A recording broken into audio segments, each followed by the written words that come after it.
What's going on, everyone, and welcome back to Stoic Context. Today we are going to react to another Kevin Samuels video. Before we get into it, make sure you guys like and subscribe. I'm going to save my commentary for the end of the video, so stay tuned for that. See her, time her out. Hello? Hello? Hello. Oh, God. First name. Can you hear me? First name? Bria? Why'd you say, oh, God? I thought I was muted. What do you got for me, Bria? What'd I get wrong? I don't think you got anything wrong. The topic is about letting go of relationships. And it's we need better relationship skills. Right. I'm 26. I'm almost 27, and I've been in an 8-year long relationship.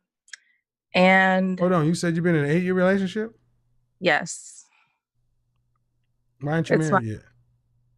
I was about to mention that. I don't think the guy is a suitable provider or protector. Okay. Because he has a really overbearing mom. Oh, hold on. Let me do this. Let me do it my way. He's 20. How old is he? He's 28. 28. So he was 20 when you met? Yeah. What does he do for a living? Right now he's selling insurance. For who? State Farm, Farmers, Allstate, Primerica? New York Life. New York Life. Did he go to college? He has an associate's. Okay, but he has his, does he sell property and casualty, life, health, what? Just life and health insurance. Not just life. That's a hard license to get. So, but he's not doing financial products yet. I don't think so. All right. And how long has he been with that New York Life? Exactly a year. A year. So he's just now getting started. All right. Yeah. How much is, you say you don't think he's a suitable provider? Yeah. Do you have any children? No. Did you go to college? That's a yes or no question. I didn't finish. All right. So no, you didn't. You got debt but no degree. All right. What do you do for a living? I was working in food service, and now I'm unemployed. What does that mean? You're a waiter, server? I worked as I worked at a grocery store. I worked at a restaurant. I worked at a hospital serving food. I've just been in food service since I was 18. Okay, and understand, I waited tables at Papado. It was one of the best moves I made after college. But you're unskilled labor. Yeah. All right. How tall are you? 5'3". What dress size do you wear? 8 because of the pandemic. I'm usually not because of the pandemic, it's because you ate too much. I ate and drank too much. Yeah. Yeah, don't give me that pandemic bullshit. You ate too much. You know how to close the refrigerator with your big ass. Come on, man. So you're dress size 8. What are you normally? A 6. Okay. And on the scale from 1 to 10, you can't use 8. What would you rank your looks? No makeup. I say a 4. All right. So you're on the below average side.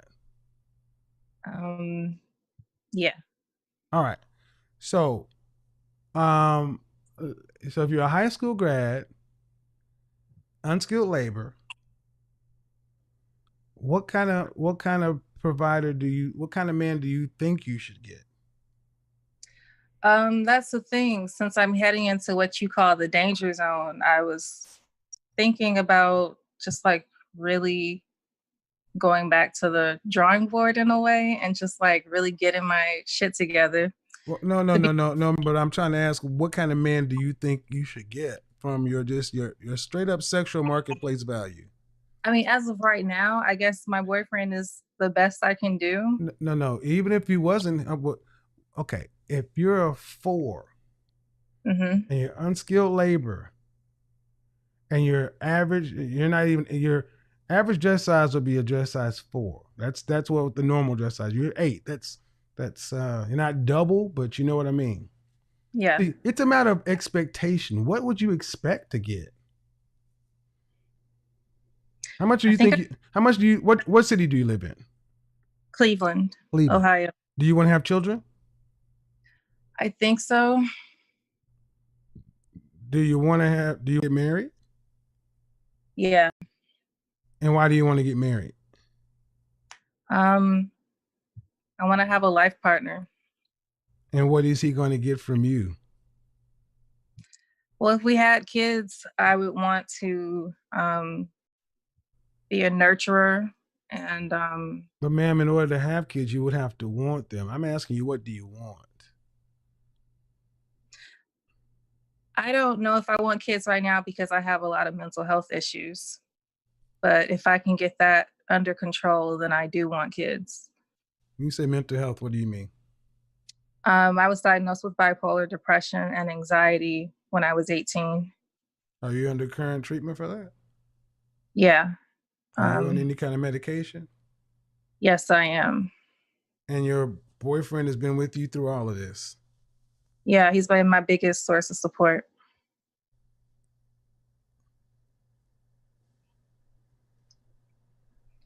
And I don't think that's easy to come by. Are you trolling me right now? Oh God, no, I'm not trolling you. But I'm trying to understand, ma'am. I mean, would you mind if you went into a little bit of detail about no, I've got all the details. I got the rough. You're a high school educated woman with no skills. You're average looking. You're on the you're way more than norm, and you're saying that something is wrong with him from a provider standpoint because of his overbearing mother. I focused on you. He's got an associate's degree and a career. You've got nothing. Do you think it's possible at my age to level improve up, level odds? Level up? Yeah.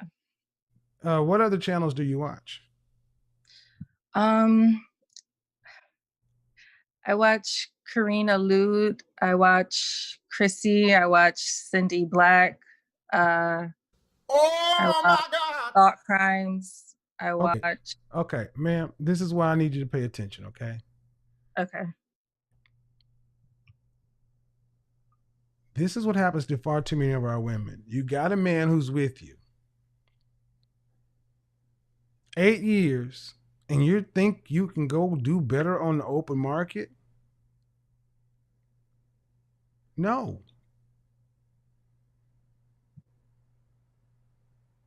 Why is he not good enough?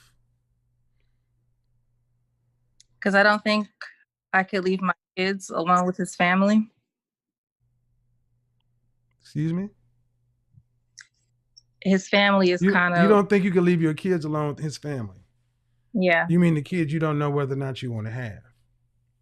Well, I guess, like I said, if I can get my mental health together, I do want kids. But okay. Well, here's the thing. Let me give you some sounds like you got a lot of stuff going on, ma'am. And I don't want to touch the mental health part because that's not my wheelhouse.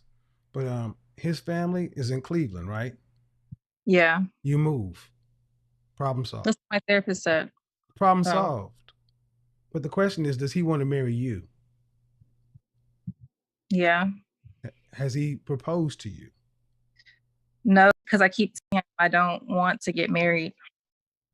I've been telling him that since we were together. Oh. Okay. I mean, I'm glad I called in. I'm not hearing what I was expecting to hear. But it's the truth. And I was afraid of walking away from an 8-year-long relationship. Well, you can walk. You're gonna walk directly off a plank. You're gonna walk directly up. I mean, I gotta be honest, man. And I mean, no disrespect, but you're no prize. I mean, the mental health things already are problematic enough. If you saw the reaction people had in the comment section yesterday, it's a 50-50 shot whether somebody in Black America would even be willing to deal with that, much less with 8 years. And you're pushing him off. You're playing this one all wrong. Worrying about his family and everything else. You honestly feel, it sounds like you got very lucky early on. Again, you have no work skills. You're a step. Okay. The difference between what you do and what an illegal immigrant would do in this country is nothing. And you've had 8 years to improve yourself from a skill standpoint, and you haven't. There's no excuse for that.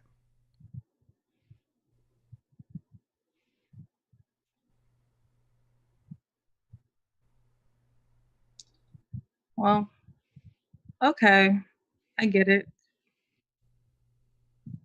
Stop watching level up channels. Stop watching all these other things to make you think you can do better. Because I don't understand why so many of our sisters feel like they perfect first call, though. Thank you. All right. Thank you. Bye. Mhm. What stood out most in this call was how wrong her view of herself was compared to her actual life. She's unemployed, has no real skills, has diagnosed bipolar depression and anxiety, and spent 8 years with a guy who supported her through everything. But she acted like he wasn't good enough. Kevin wasn't being harsh just to be mean. He was breaking down the fantasy that she could do better when she hasn't built anything real herself. Her thinking came from YouTube and TikTok, not reality. She was judging herself based on social media instead of what's actually happening in her life. And Kevin forced her back to the facts. A clear pattern showed up. She's stuck, but doesn't realize it. She hasn't learned new skills, hasn't gotten mentally healthier, hasn't made more money, and hasn't been in any other long-term relationship besides this 8-year one. Yet she thinks she can find someone better with no proof. The mental health stuff isn't the biggest issue. The issue is she hasn't used 8 years to improve anything. Meanwhile, her boyfriend is young, has a job, has education, and stayed loyal. He's doing way more than she gives him credit for. Her saying no to marriage wasn't being strong. It was self-sabotage from fear, insecurity, and unrealistic ideas she got from online level up videos. The real truth Kevin showed is that thinking you deserve better without actually improving is a recipe for failure. Wanting a better partner doesn't make you a better partner. She hasn't worked on skills, stability, or growing as a person. And at 26 in her position, dating isn't going to reward potential she hasn't shown. Her situation isn't hopeless, but it needs humility, discipline, and stopping the fantasy thinking. Until she focuses on actually building herself instead of comparing herself to others, she'll keep thinking comfort means settling, and wanting more means she deserves it. And her life will keep reflecting what she's actually done, not what she imagines. That's what people miss. You can't upgrade your life just by wanting it. You upgrade by putting in the real work. Anyway, that's everything for now. If this made sense, go ahead and subscribe. Drop your thoughts in the comments below, and I'll catch you next time.